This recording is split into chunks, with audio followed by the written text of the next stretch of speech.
I Love Ugly. When did it start and why? I had to feed my daughter, pretty much.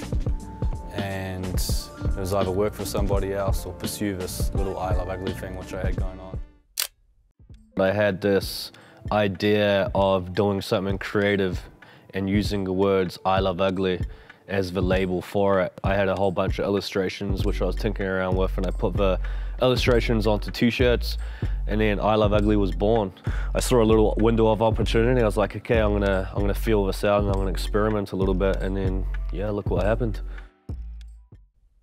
In my case, I just used, my situation as motivation to get myself out of this, to work myself out of this. All I had was a dream and a vision, and that's what kept me up at night. And when I'd be tinkering around, till 2 o'clock in the morning, I'd be visualizing people in America wearing I Love Ugly. Skills, mindset, I wasn't equipped with that. All I had was a big vision.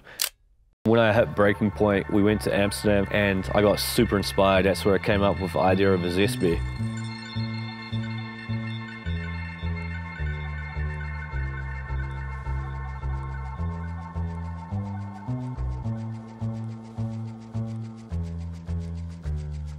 People loved it.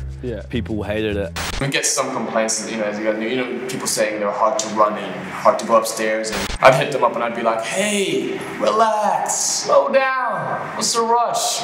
It's called Fashion Be Late for a reason. The first I Love Ugly store was in a little suburban area, city fringe, called Mount Eden. We started a pop-up down in Wellington, and then bang, just opened up a proper bricks and mortar. So we had 3 in Auckland, 1 in Wellington. Booked a flight to LA, hired a car, drove around LA. So there was one spot on the avenue.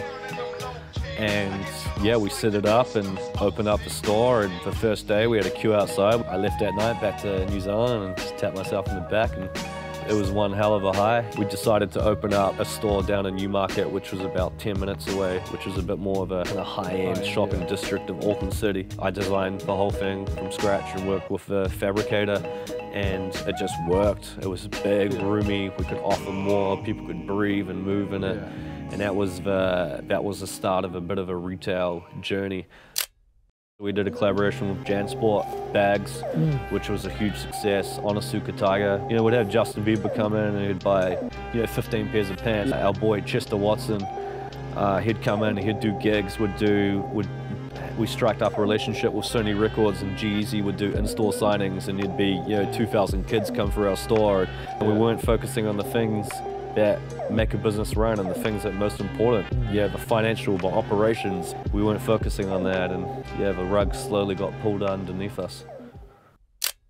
I Love Ugly's mission is to inspire our customers to achieve their aspirations. People are going to buy it because it makes them feel different.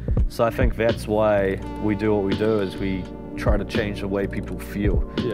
We want to inspire people, so when they're having a shitty day or they're wanting to chase their dreams, and that's just exactly what I was 10 years ago. I want to create a brand that people can go to and gravitate towards when they need that boost.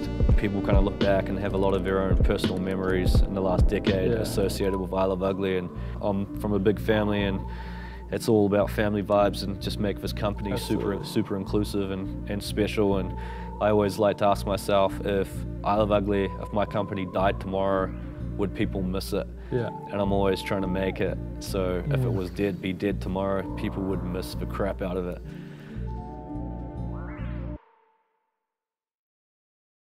We're not trying to be a one-hit wonder. We're trying to be here for 10, 15, 20 years.